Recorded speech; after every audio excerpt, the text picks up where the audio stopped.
Hello, ladies and gentlemen, boys and girls, college football fans across the nation and around the world. This is the Tim May Podcast, edition XXVI or something like that. I haven't added them all up. Yes, I'm still putting $1 into a pot for every time I say the word or grunt the sound We'll see where that goes as this podcast continues. But I digress. This was a kind of a big weekend for the college football playoff rankings if you're really following closely.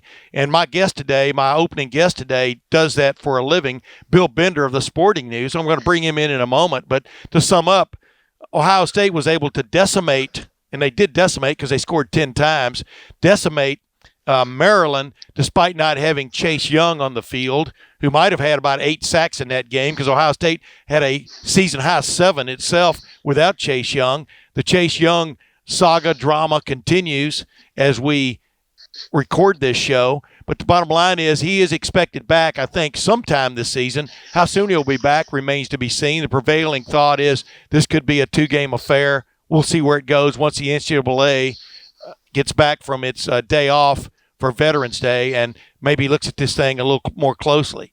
But, of course, then LSU decimated Alabama over the weekend in the big showdown game. This is about the 13th or 14th game of the century so far this century. The first one was Ohio State versus Michigan way back in 2006.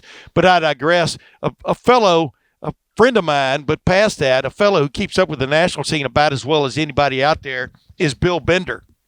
Writes for the Sporting News.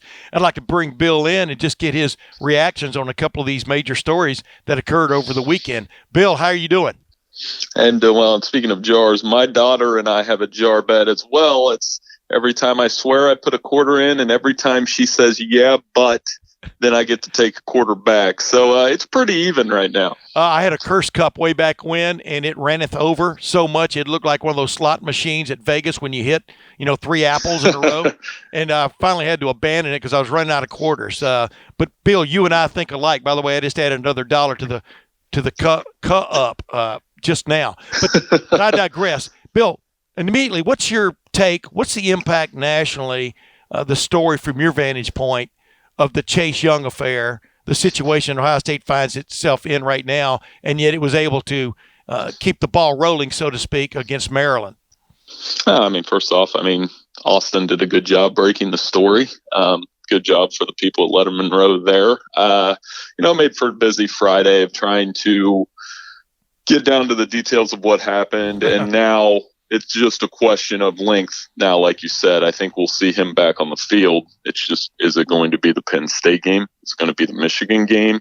The immediate damage that I don't think really matters that much. Yeah, he's not going to win the Heisman now. That's not going to happen because he missed games, and there's a cross-section of voters, as you know, Tim, that may get over sanctimonious with that. Yes.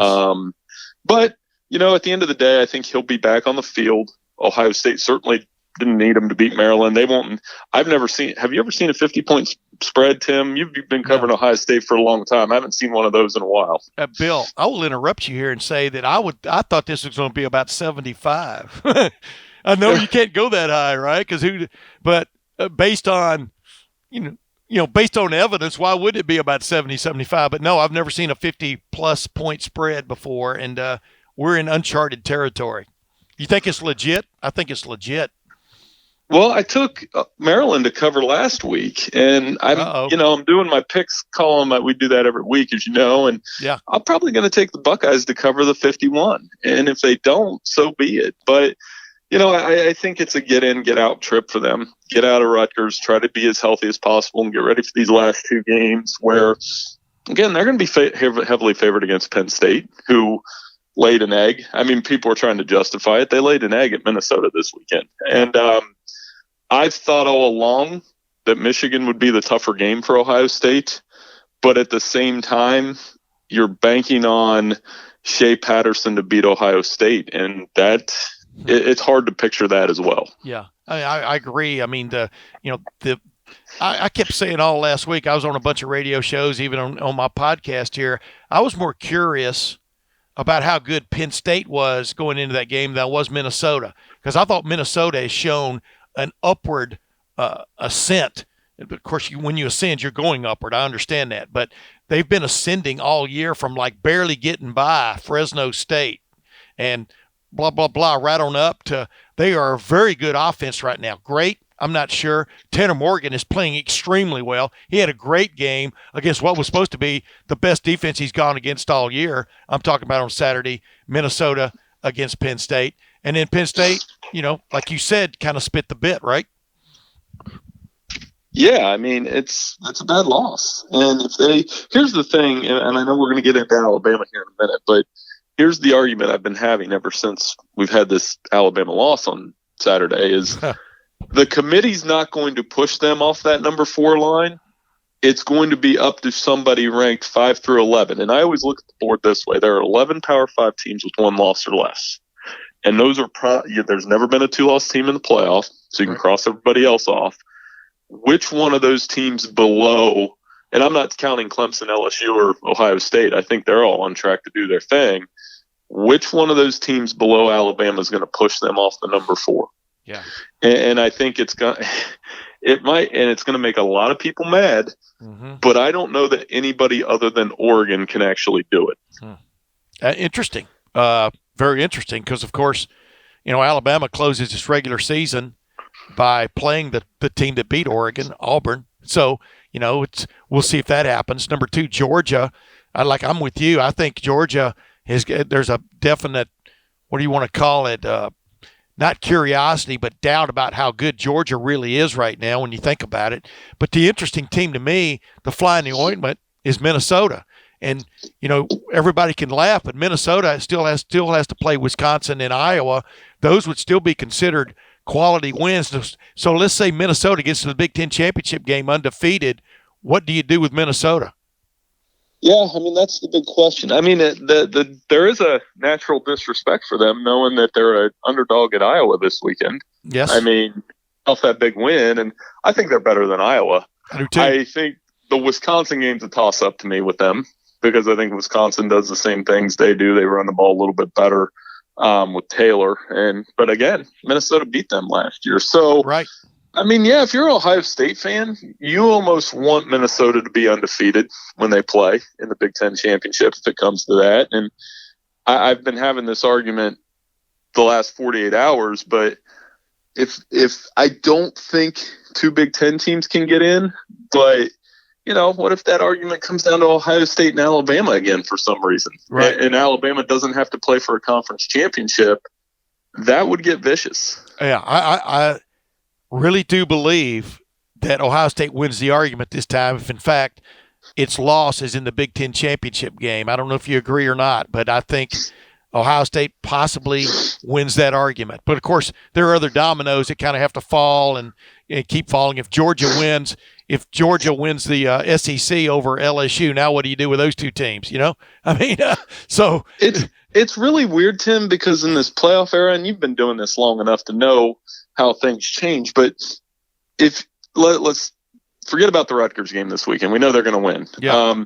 So if you had to rank the other 3 in order of importance for Ohio State's college football playoff hopes, I would say Penn State is the most important game because it gets them to Indianapolis.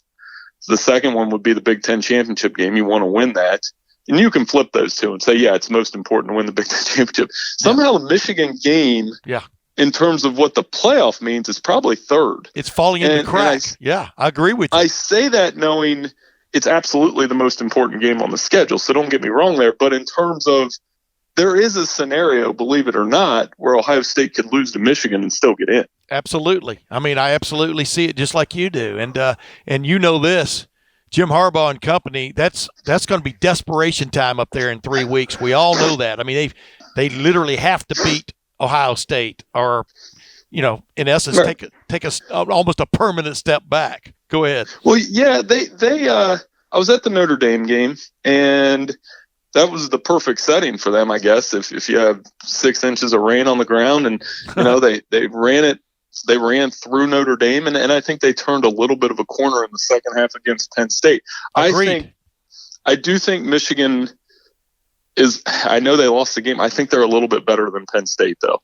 I still think that, even though they lost the game, if that makes sense. Well, that's why I said just where they're at right now. That's why I said. I mean, I was more curious about how good Penn State was against Minnesota last week because of that very thing. Because I had doubts about Penn State for a lot of reasons, and I'm not going to knock their quarterback. I thought their quarterback, obviously got banged up in that game a little bit too, but kept on throwing. But in essence, when they finally had to throw the ball to win the game, they couldn't get it done, as we all saw. But hey, let's jump real quick.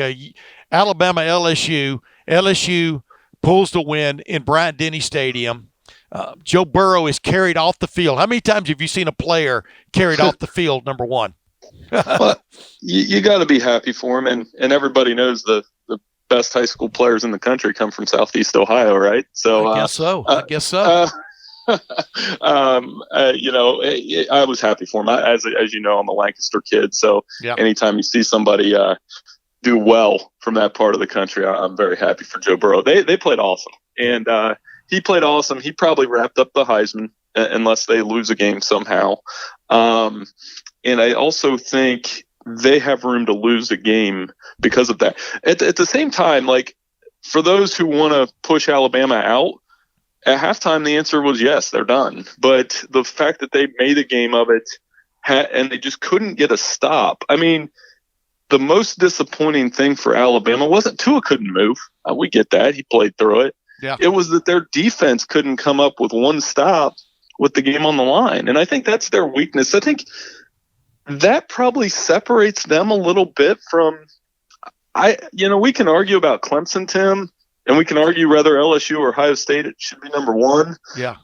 But the reason that LSU-Ohio State argument is going to get so intense is because whoever loses that argument is going to have to deal with Clemson in the first round. And Clemson is a lot better than people think they are. Well, I've had that argument. I've been telling people, I mean, when I look at it, you look at the 4 best recruiting jobs done over the last several years, and it's probably those teams, and possibly Georgia, the 5 teams that have recruited better than anybody else in the country. And when you play like competition is what I call it, who knows what's going to happen. Real quick, though, Bill, the interesting thing about Alabama and the myth of Alabama, which is this vaunted defense, the last 2 games that have meant anything, the Clemson game last year for the championship, and, of course, LSU the other night, Joe Burrow carved him up when he had to. He missed a few passes that might have turned that game into a slight runaway. But the bottom line is they've given up over 40 points. I mean, has that myth now been debunked about Alabama invented defense? Well, I always use the Death Star analogy. I'm a huge Star Wars fan. That Alabama has been the Death Star in college football for about 12, 13 years. And if there's a weakness, it's not a port that Skywalker can fire something down there. They lose when a quarterback has a lights out night. Yeah. And it's been proven. I mean, Manziel did it in Tuscaloosa. Joe did it the other day. Lawrence did it. I mean, they didn't have an answer for Cardale Jones. No. And I think when Saban runs into a quarterback who can throw over the top against them, and it doesn't happen often because they can rush, when they have that quarterback who can throw over the top, they get beat. I mean, what was his name? Bo Wallace did it once. Yeah. I mean, it just happens every once in a while, and that is the weakness in their Death Star, so to speak. Well, I've told everybody that's how you attack Alabama's defense. A great defense is you attack it where there are fewer guys, and where there are fewer guys is in pass defense, and you can have some matchup situations there. They're favorable to you, but your quarterback clearly has to be on that night or that afternoon to make it happen. But that's the way you attack any really good defense. I've been explaining that to people for years. And that's why when I look at Ohio State, I look at LSU, I look at Clemson, they're equipped, with both the quarterback situation and the wide receiver situation. And to a certain extent, better than average offensive lines from a protection standpoint and protection schemes to get after Alabama. And that's Alabama's really worst nightmare in a matchup situation. Oh, for sure. Absolutely. And I think, that's why those 3 teams have separated themselves a little bit. I still think, like I said, if I had to guess how the board plays out, I think they're going to put LSU 1, and they'll probably end up number 1. I think Clemson, Ohio State will get a rematch. And that's worth seeing because I'm curious because being in this business as long as you have, Tim, I don't mind admitting when I'm wrong. I thought Alabama was going to win Saturday. But I also thought back in 2016 that Ohio State would just run Clemson off the field. Yeah. So for me, if those two match up, I want to see what changed. Did Ohio State really change? Has Clemson gotten better like I think they have? Be a fantastic matchup. And then I think that fourth spot will be a fun three-headed toss-up between Alabama, Oklahoma, who I think is going to win out and win the Big 12. But that defense, here we go again. Look out. And then the Oregon Ducks. I think Oregon is legit to make the playoff. I don't think they can beat those other three teams, but I think they're good enough to make the playoff. It is funny, though, how Ohio State has it would be an interesting matchup with every one of those teams, but especially Ohio State versus LSU. Joe Burrow, are you kidding me? Ohio State versus Clemson, 31-0. That's still I know gnaws at the craw of Ohio State fans and definitely the few players that are still around from that. Ohio State, Alabama. Alabama has had a bone to pick with Ohio State ever since that Sugar Bowl, way back when 2014 season. Oh, for sure. So it's just, and of course Oregon, Ohio State, dominated Oregon for the most part in that national championship game, and so just those would be all curious, interesting matchups that all of which people have scores to settle. Real quick, Bill. So Tuesday night, we're recording this before Tuesday night. Obviously, you think the top four, I'm just reading your mind, there will be LSU, Ohio State, Clemson, and Alabama. You think Alabama stays at 4?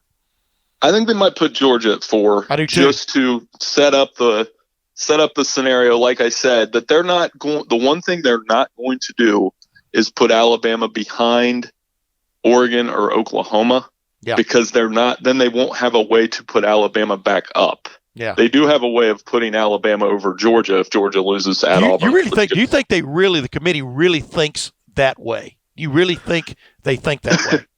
Well, I think I don't think they think that way in particular, but I think with the people in that room, they don't.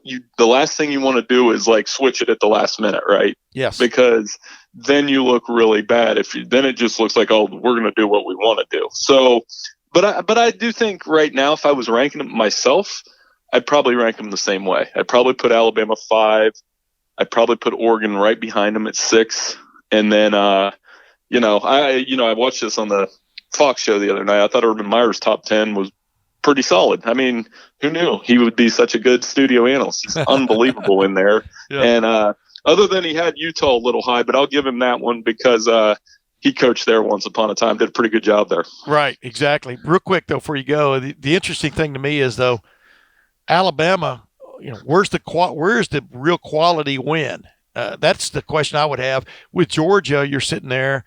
They do have a win over Notre Dame, which is better than average. I don't think you'd agree with that. After I watched live their escape against Virginia Tech 2 weeks ago, and, of course, their game the other night. But, Alabama doesn't really have – hang your hat on this win kind of win. That what they have a hang your hat on is a close loss.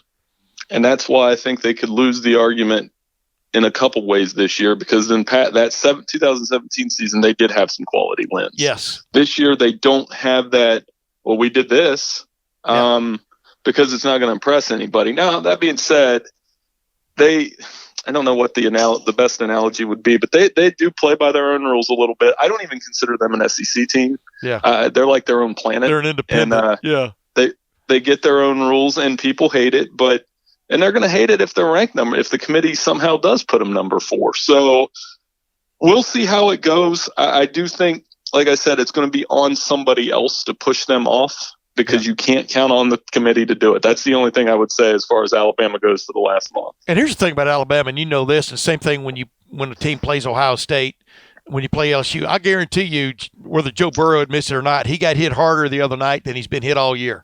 And he took some licks, against Texas and stuff, but Alabama's defense wasn't great, but when it got to you, you got whacked, and he got whacked a few times and stood up to it and delivered.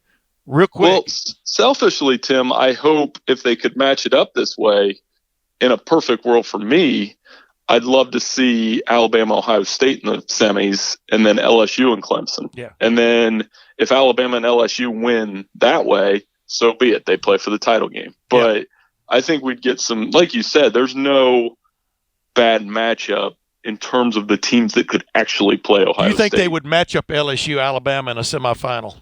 I do. That's the only way you could get them there at this point. Yeah. Yeah, I think they would, just because they want to avoid what happened in 11-12, where the entire nation, like the entire rest of the country, complained when those two played in the BCS championship. Yeah. I got you. Hey, Bill Bender, it's always a slice. You know, you're one of my favorite people, man, and I appreciate you coming on here. And just give me one little snippet, one little tidbit out there, something you're working on, people can check on the Sporting News. Oh, we got a couple. I'm already looking ahead to Ohio State, Michigan. We got some good things coming for that. And, of course, this week, as you know, I do a little bit of NFL for us. And, man, the loser of the Steelers-Browns game on Thursday night is going to feel it. Crazy. The Browns won. I thought that's why there was a holiday this week, but I found out it was Veterans Day. So, who knew, right? But, hey, Bill. Right. Appreciate it, my man. Thank you very much, and we'll be in touch, man. Thank you very much for coming on my podcast. Thank you so much. Appreciate it, Tim. Sure, man. Ladies and gentlemen, that was Bill Bender, one of the more respected guys out there who covers the national, and as he pointed out, the national college scene and also the NFL on occasion for the Sporting News. He's been around for a while. He's a local fellow from Pickerington, as he told you, grew up in Lancaster, but his views are always down the middle and to the point, and I appreciate him coming on my podcast. When we come back here, I'm going to break down a couple, 3 plays for you from the Ohio State win over Maryland, which caught my interest just on the way they sort of snookered Maryland and just sort of the incredible non-defense against Chris Olave on an early critical play in that game. I'm still scratching my head. How does that happen? But we'll be back with that, and then after that with my friend Boston Ward, and we'll talk about what's going on with the Chase Young situation and beyond for Ohio State as it gears up for the trip to Rutgers. We'll be back in a moment. Hey, college football fans, it's Zach Bourne here. You need to check out BetDSI.com. BetDSI is a great way to use your sports knowledge to make some extra cash. That's right. BetDSI is the top-rated online sportsbook. They've been paying winners for over 20 years. The reason they've been around that long is because they have got the fastest payouts in the industry. Plus, the user interface and mobile site is the best in the business. Play, win, and get paid. It's that simple. It doesn't matter if it's college football, the NFL, NBA, NHL, UFC, esports, reality TV, virtually anything. You can bet it. You can bet on it at betdsi.com and get paid right now. There's no better way to add some excitement to games that you already are watching. Check out their live betting, where you can bet on games throughout the entire matchup, every play, and every minute until the end. BetDSI has a special deal for Lettermen Row fans. Use the promo code ROW100 to get a 100% bonus match. That's more than double. That's right, more than double your money to start winning today. Once again, go to betdsi.com and use promo code ROW100 and get this limited 100% bonus offer to make some extra cash on the sports you know and love. BetDSI promo code ROW100. Now back to the show. Ladies and gentlemen, welcome back. This is my favorite part of the show. No offense to Bill Bender, no offense to Boston Ward, but where you get to actually look at some football plays and see where Ohio State stood out on Saturday against Maryland. The latest big-time lopsided victory was the number 1 in the college football playoff rankings. Ohio State was probably going to drop to number 2 this week, but who cares, right? It's where you are at the end of the year that matters. But the creativity that's going on here, and, the question was, did the Ohio State coaching staff and the players have something out for Maryland based on the way last year's game went, maybe based on the way last week went for Ohio State and its situation with Chase Young? I don't know, but what I kept in mind as I watched the most beautifully executed onside kick I've ever seen Ohio State pull was that Matt Barnes, the special teams coach, was a coach at Maryland last year. And let's just set this up. Spencer, roll it back to the very start. If you were paying attention, you saw Ohio State line up in this kind of weird kick coverage formation earlier in the game. Just leave it right there for a second. They had 3 guys to the right, or actually 4 guys when you count this fellow here, to the right of Blake Hallbale. And when they're on their first couple of kickoffs, these guys kind of ran in and up the field, got in their lanes and covered like you're supposed to do on kickoffs. So for Maryland, this wasn't that odd of a formation, except if they were paying attention. This fellow right here was Chris Olave, the lonesome end, as I'm going to call him on this play, like Army used to run many decades ago. But if you can see, they're all set up to cover what looks like a kickoff to the kickoff team's left. But watch what happens, and I know you've all seen this a million times probably already, but let's play it again. Chris Olave runs straight up the field. Nobody picks him up. But the main thing that happens here is Blake Hallbaugh, in Australian rules football fashion, pops up a perfect kick to Chris Olave. Run it again, Spence. Let's watch it all the way to the top. And Chris Olave hauls it in like basically a little touch pass from Justin Fields, hauls it in right on the sidelines, and you can see the Ohio State sideline erupts in joy. They couldn't believe that a play they had practiced, that up 14-0, Ryan Day had the audacity to give the green light to, and they were so happy, in fact, that Ohio State ended up getting a sideline warning, I think, after this play, and an unsportsmanlike conduct penalty, I think, to someone gloated maybe a little bit too freely. But boy, what a play that really just sort of put this game on its ear as far as Ohio State was concerned. And you'll see what it led to. Here it is. K.J. Hill, touchdown pass. Just let it run all the way through. K.J. Hill came from the wide side, came in motion back inside, looped like he was going to run behind Justin Fields after the snap to the pistol depth.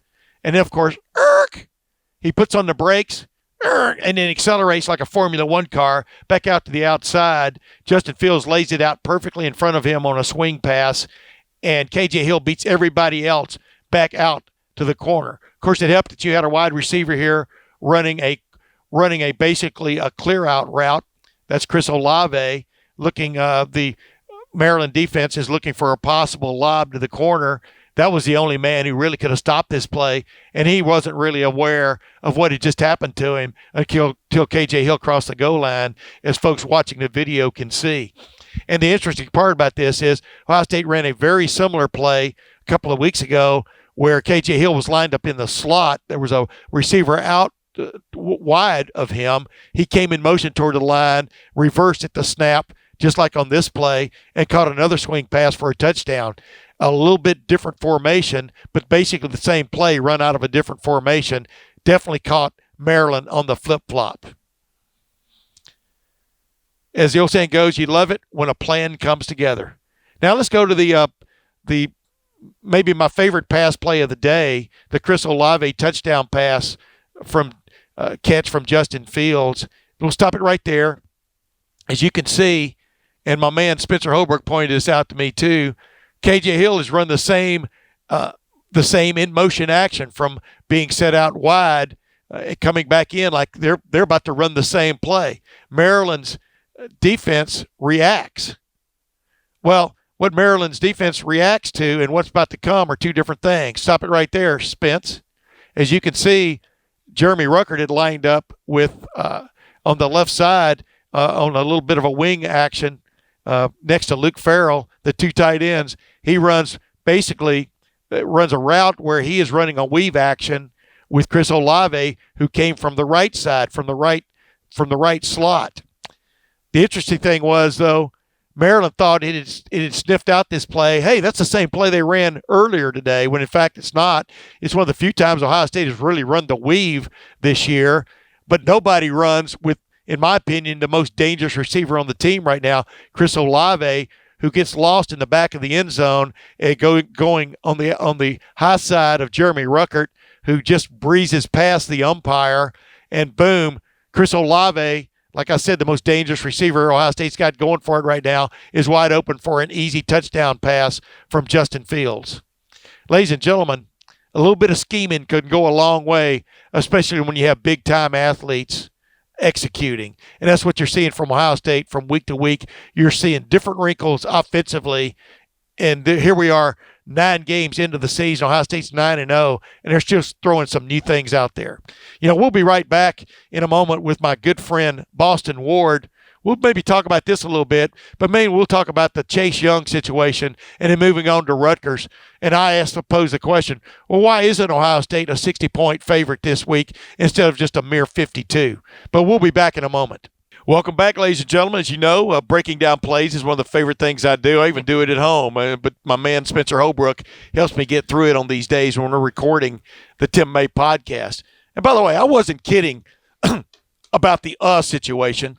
And I have the evidence right here. I call it the KUHP, the cup.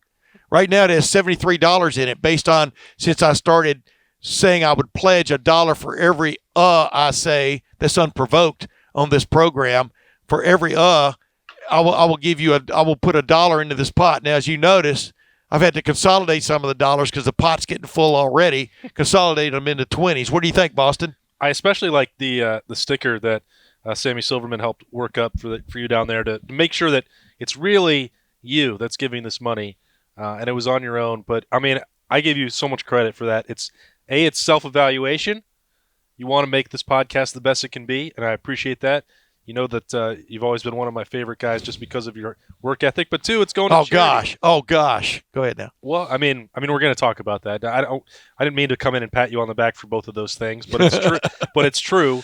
I mean, this to take that idea the way you're doing it, I think it's really cool. If I can get some people matching out there, it'd be fine too, man. You can give me a dime for every dollar in there, but believe me, that's going to be a lot of dimes before this baby's done. That's quite a pledge drive for Christina and Ryan Day there. Yeah, this is 73 is what I came up with my own count. I'm not going to go back and watch those podcasts repeatedly to audit, but I'm sure there's somebody out there auditing them. But we'll see where it goes. Isn't that Spencer's job? I'm going to start right now with an so we make sure we get a few more in there as this program goes on. But I digress, of course. Bottom line, Chase Young, the situation. Yeah. As you know, you were working on it on Thursday, Wednesday, and Thursday. I was working on it Wednesday and Thursday. You finally released your story on Friday morning before the news. You break the story on it. A lot of stuff on Twitter. Twitter gets kind of wound up sometimes, but you basically have to put. We used to call it putting ink on paper. Now it's putting a published story on the internet, which is what we had before anyone did on Friday morning. That's not patting ourselves on the back, but the bottom line was maybe the best player in college football missed a game, probably going to miss another game. Who knows how many games he's going to miss right now? We're hearing they might limit it to 2, but that's just conjecture. No one knows that at all as we record this. What's your take on the whole situation, how it came down, and what do you think the ultimate penalty could be?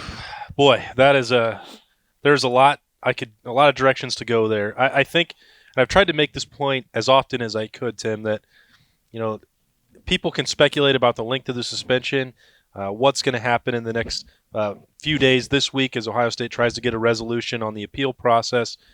Nobody knows for sure, because the NCAA is the arbiter here, and they are one of the most notoriously difficult people to predict on the face of the planet. Now, Ohio State's compliance department is part of that, so they have some inclination of how this could go.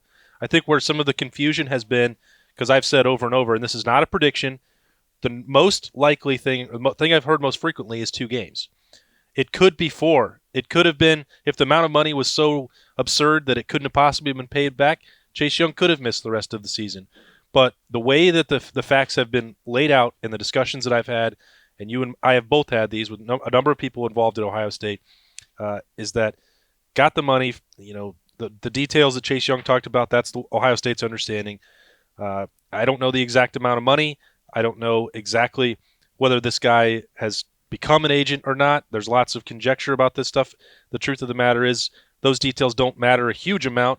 As long as the money was fully paid back over the summer, which Ohio State is confident that it was, then you're looking at that penalty of 4 games likely coming down to 2. Now, we can have a different conversation on if a league that is, or a conference, the organizers, they're trying to bring name licensing and image back, if they want to send a harsher message while they're trying to help players at the same time, that would seem pretty hypocritical to me.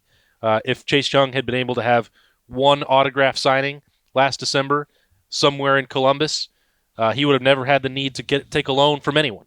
Pasadena or bust. That's what he could have called it. He could have done, he could have done anything. That's my personal opinion on the matter. I, as everybody knows, had the chance a few weeks ago to sit down with Chase Young and Larry Johnson. I like covering him. He's a good guy. Yeah. And you talked about last week.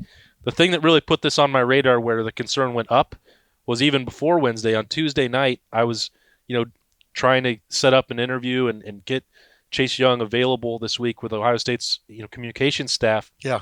And I thought it was odd because the initial plan was... This is your Heisman guy. This was the initial plan was you had the off date for Ohio State after Wisconsin. You now had Chase Young in the straw poll, number 2 as the Heisman guy behind Joe Burrow. You have J.K. Dobbins. Justin Fields was the only one of those 3 that was available over 2 weeks. And I thought, J.K., that's fine. He deserves a break. He does a lot of media. But Chase Young was someone that there were plans for him to talk during those 2 days, at some point over 2 weeks. And when that didn't happen, I thought, that's a little odd. I wonder what else is going on here, because if it was up solely to Ohio State's communication staff, their leading Heisman candidate would have been available, and he wasn't. Yes. We were following the same flares there as it went on, and what we knew for sure going into Thursday was he wasn't going to play against Maryland.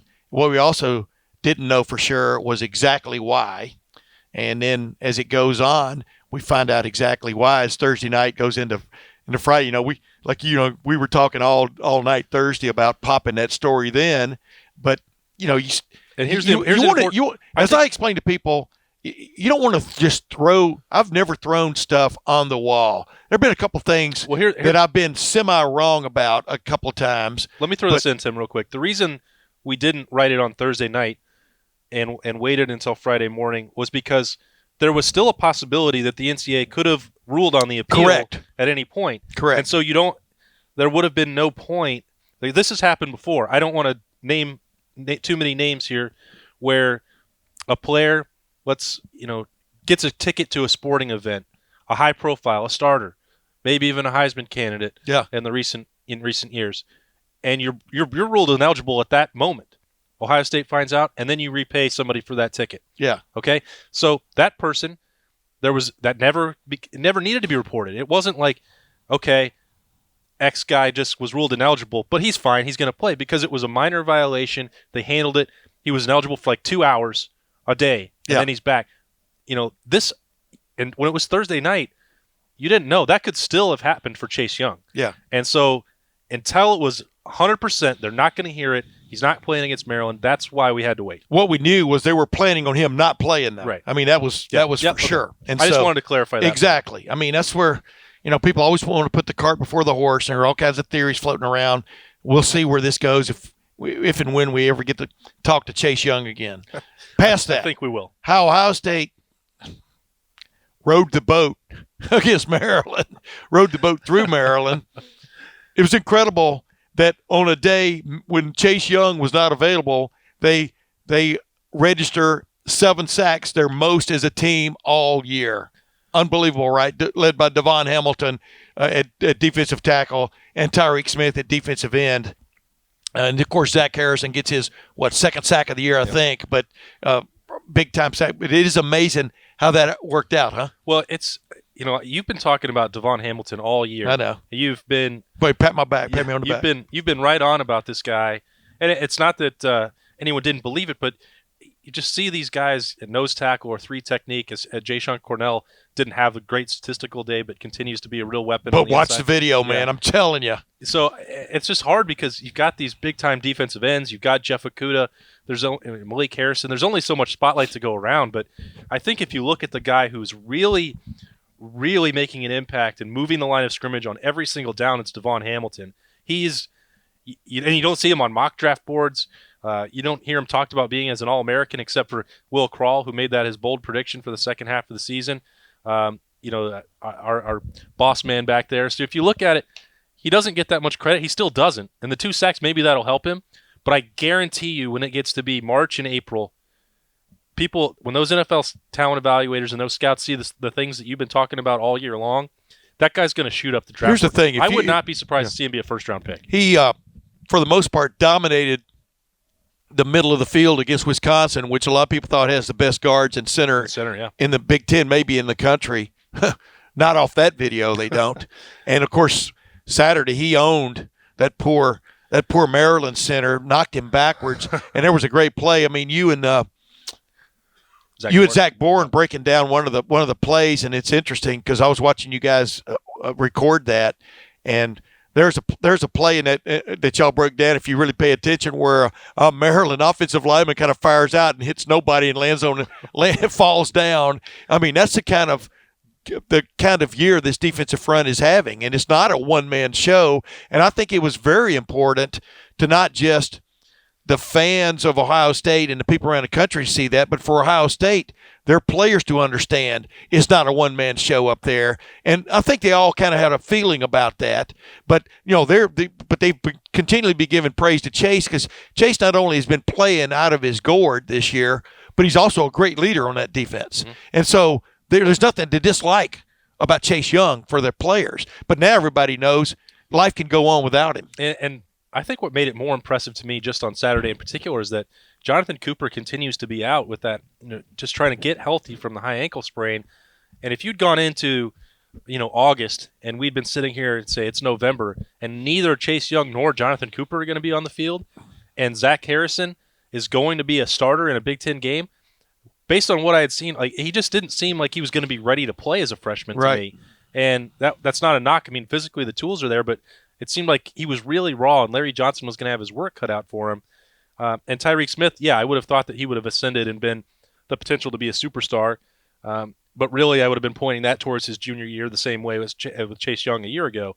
But it's when you take those two guys out, all Big Ten performers at a minimum, I think Cooper could have had that kind of year if he's healthy, but maybe there's a debate to be had on that front. But that's still two captains, right? A defensive end that you're playing without. C.J. Saunders, the third captain, you don't have him, and I was told on Saturday that he will be out for the rest of the year. Now that's the other side of the ball. I'm not trying to get too far away from it, but Ohio State's had to play without key guys all year, right? And they have this dominance hasn't even slowed down at all without them, and that's remarkable. Well, that's why when I was talking with Bill Bender, you heard that. What stands out about Alabama, Clemson, Ohio State, Georgia, who am I leaving at? LSU. It's just the quality of the players on the roster. That's why they are different from almost everybody else you name. Some of those teams can rise up because they have great players. They have great players that if they play well on a day can beat those teams, but they don't have the depth, the quality that those 4 or 5 teams have, and that's why they are set apart. That's why Alabama will get a little bit of a wink probably from the CFP committee, because they know how talented the roster is. They know the problems that defense has had all year. Coming up, young, inexperienced guys who got tattooed, by the way, the other night. But that's the thing, you give Ohio State the benefit of the doubt, too, in this situation. But like you said, what Ohio State's done on its offensive line this year at the tackle spots it's crazy. They couldn't have done that 2 years ago. No, not even close. One injury would have decimated them. You had, Brandon Bowen dealing with a back injury. Josh Allaby with that swing man. He was very important to the depth. He missed several weeks. He was back, could have, playing on Saturday. Thayer Munford dealing with, that lingering issue, an ankle injury of his own. Right. And him getting annoyed about answering the questions about that. But I just remember. That's what happens when you become a star. I mean, you've been doing this obviously longer than me, but this is 8 years that I've covered Ohio State. And when I first got here, that 2012 unit was, you had a converted tight end playing right tackle in Reed Fragel. Right. And if they had lost Reed Fragel, I don't know what would have happened. And it was really that way basically every season that I've been here. One injury didn't hurt them when Brandon Bowen got hurt 2 years ago, but they weren't quite the same.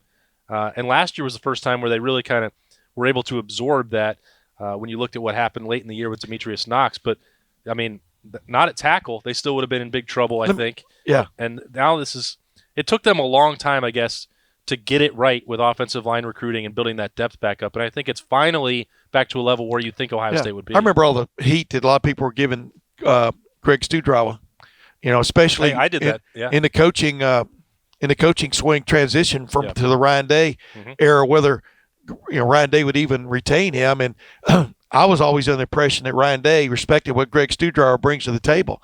With that, also adding to that mix is what Kevin Wilson brings to that offensive line tight end group from a coaching standpoint. I mean, he's almost a forgotten guy this year when you start talking about Ohio State coaches, but there's a toughness there that is without a doubt. And I tell people, I always refer to the video. The video does not lie. And there are plays within these games where the offensive line is putting what I call clinic blocking exhibitions on video. Yeah. And you didn't always see that the last several years. They've been snookered a few times because there's some good players they go against. But, yeah, that's what this team has going for it. With that in mind, let's just move on here real quickly. I watched Rutgers. I forgot who they were playing. Video. It doesn't matter. The other night. And, wow, I mean, I'm stunned by I'm stunned by my thinking about what could happen on Saturday afternoon at 3:38 p.m. when they kick off at Rutgers in Piscataway. They're really you couldn't be farther apart than Ohio State and Rutgers. No. Definitely in the Big Ten. It's hard to wrap your mind around. You look at this and you're in the middle of the Big Ten slate for Ohio State. You're in November, championship season. It's second game in November, and I'm wondering, should Chris Chuganoff start this game at quarterback for Ohio State? It's like that's not going to happen. I don't, Ryan Day wants Justin Fields to get reps. They're going to treat everyone with respect and all this stuff, but to me, they're not different than Miami of Ohio. And Ohio State explodes for 42 points in that second quarter against Miami of Ohio. You cannot convince me that if Ohio State wants to, that it couldn't score 100 points in this game. I've never seen anything like it. Yeah, my friend Doug Maurice, Cleveland.com, he put that out there the other day. But it's a legit question. They scored 73 against a Maryland team. Maryland's not very good. Maryland beat Rutgers by 41. Exactly. So if you extrapolate, which is what we do, right? Extrapolate, conjugate, you come up with an adverb that is, are you kidding me? And the way Chuganoff, after they kind of the backup offensive line got his act together, it wasn't together very well to begin with on Saturday. But when they started crushing people the other day, and that the team they're playing this coming week is not anywhere near as good as that team. I mean, Master Teague III might run for 300 yards. I'm being facetious, but 200 are you, though? But 200 is not out of the question, in my opinion. They had 703 yards of, I think it was 703 of total offense. I pat myself on the back again. I said they would top their season high of rushing yards, which had been 363, and I was worried about that until the fourth quarter when Master Teague III and Demario McCall and Marcus Crowley just kept going, and of course they did. Season high, I can't remember what it was, 386 or 392 or something. They might top that again this week. And I think you and I were talking about this as soon as Saturday's game was over. The reason that you have to at least give some thought to how early you're going to pull the guys out, if you want to, starters that are on the fence, if you want to play them at all, if you want to be careful, is Ohio State is not going to say anything bad about Rutgers, but their coaching staff can see the film. And I've heard this for several weeks when they're preparing for other teams that, you look at this Rutgers team, and it's one of the most unprepared, least talented ones that some of these coaches have ever seen. Yeah. And they know that. Like, they know what they're facing, and they know the situation. And so when I look at it from my own perspective, if I'm trying to manage that roster, and if I'm Ryan Day, and I can't even remotely think about all the decisions that he has to deal with on a day-to-day basis, but like the injury risk is real against Rutgers. And I mean two things. Ohio State could legitimately hurt some of these guys. If Chase Young is playing against Rutgers, my God, that quarterback and the backup quarterback, it's scary what he could do to them. Well, these guys aren't little leaguers. I mean, I'm not trying to make it sound like they're high school players, but they're not.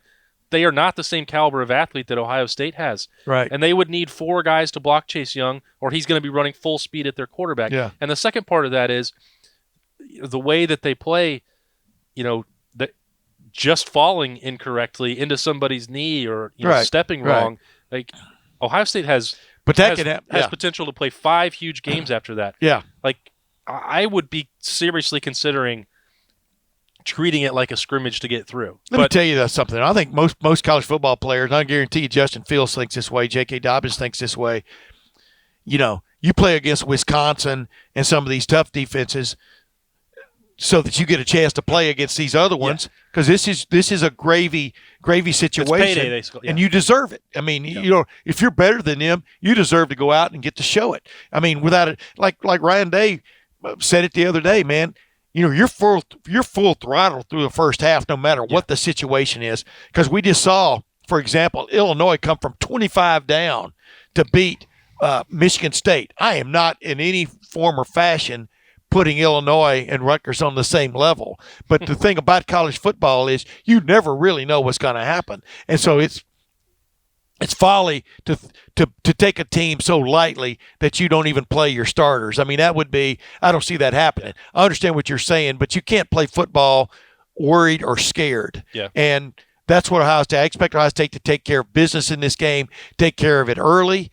I mean, if anything, you might want to play your starters a little bit longer, because they're coming down the line. There are going to be 3 straight games probably if Ohio State takes care of business, where your starters are going to have to play complete games. Yeah. And like I said, the beauty of Ohio State's defensive line situation, the way they were able to take up the slack from missing Chase Young, is Larry Johnson's been playing 10 or 12 guys every week anyway. Yeah. And then it comes to fruition, the effort, the planning you put into that of keeping guys fresh, but also getting guys experience, definitely paid off against Maryland. In my opinion, there was no drop-off to the surge that was the Ohio State pass rush, and it paid off with, like I said, a season-high 7 sacks. They recruit well, and then nobody is any better at developing than Larry Johnson. That's a big part of it. And like I said with Zack Harrison in particular, I thought it might take some time. I still would have thought that he would be a 3-year guy. With all the tools that he has, he was going to be heading towards the NFL draft after 3 years, but I didn't know what they would get in year one. They weren't going to redshirt him, obviously. A kid with that talent, you're going to get him on the field and not waste a year of eligibility. But, like I said, could I have envisioned him starting a game in the Big Ten, getting a sack, and then getting a teaching point about how using that extra step to get away before he flex instead of getting a 15-yard penalty? I didn't think that could happen. Tyreek Smith is on that trajectory. But you go even to defensive tackle, B.B. Landers, Devon Hamilton, Jayshon Cornell, Tommy Togiai, even Haskell Garrett. You could have given up on Antoine Jackson a long time ago, and he was out there seeming like the light had come on a little bit in that game. So it's scary to think that you can go 10 or 12 guys, and 2 of them are not Jonathan Cooper and Chase Young. Show me another defensive line anywhere that can match that. I don't believe it exists. Yeah, I agree. I agree wholeheartedly this year. Everybody kept asking me last year, did Ohio State going into the season have the best defensive line in college football? I guess no. I kept saying no. Clemson did. And Clemson did, by the way. But now, from a depth standpoint, I think this rivals, if it's not better than any other program in the country, including all those big-time teams I've named. Yeah. Well, you know what, Boston, it's always a pleasure. We'll get to a fully fledged, whatever the adverb is there or adjective is there, pick situation after practice on Wednesday when you and Berm and I stand around and what did you think talk about what's coming. Think the point spread was going to be? I thought the point spread – here's the thing. The guys that set the point spreads are in it to make money. They're not in it to predict a final score. And clearly they're not, because they totally missed Saturday, right? I mean, once again, Ohio State's 8-1 against the spread. Yeah. Somebody lost, and it wasn't who bet on Ohio State, if you follow my drift. So I thought the spread would be possibly pushing 60. And the thing about it is, the reason I look at the way the second, third team for Ohio State went in there and kind of kept up the pressure for the most part. Demario McCall had a day. He had 2 touchdowns. He's the king of those fourth quarter touchdowns. Well, I know you don't like Demario McCall. I like Demario McCall. I thought his kickoff return kind of set the tone for how the day went on from then on. After the one time, the 2 times that they had a kickoff return in that game, but the bottom line, or 3 times. But I thought his first kickoff return was pretty big. Right. But then past that, I don't see Rutgers being able to stop the second or third teams on a consistent basis. So if I'm analyzing it, I saw at least the spread getting up into the high 50s, maybe 60, which would have been almost taken off the board. Well, I think, and McCall is the perfect example for your point there.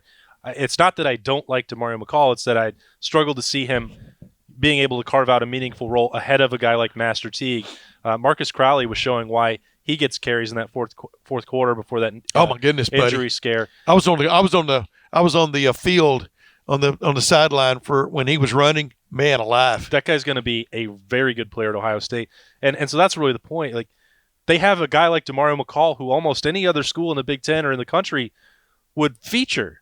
And I have a hard time, putting him ahead of Dobbins, Teague, Crowley, KJ Hill in the slot, back when CJ Saunders in training camp before he was going to miss the year.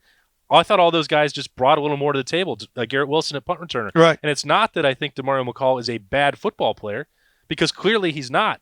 And other teams, are going to struggle to stop him if it gets into the game. But getting him into the game for Ohio State, you have to go past all these other guys. Right, exactly.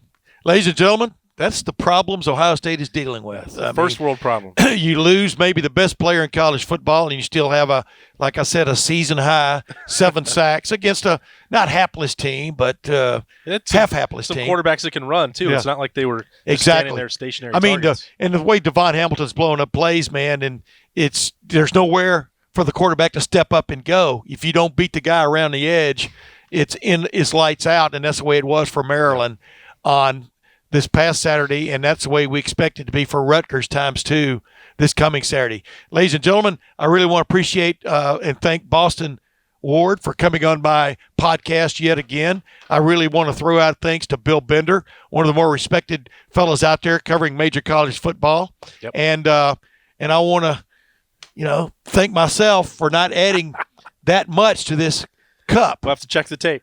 Correct. The tape will tell the tale, is all I like to say, but I was very disciplined today. But either way, this is going to a great cause, the Christina and Ryan Day Fund, at the end of the regular season. And by the way, I will be cutting it off at the end of the regular season because I do have to buy my grandson some Christmas toys. But until next week, this is Tim May for the Tim May Podcast. We'll see you then. Thanks for watching. Subscribe below to get the latest videos from Lettermen Row. We got Letterman Live, we've got the practice report, we got rapid reaction. Hey, and we got Buck IQ with Zach Bourne. For sure. We got recruiting breakdowns with Berm. We got whatever you need. Ohio State football and Ohio State athletics, we've got you covered here at Lettermen Row.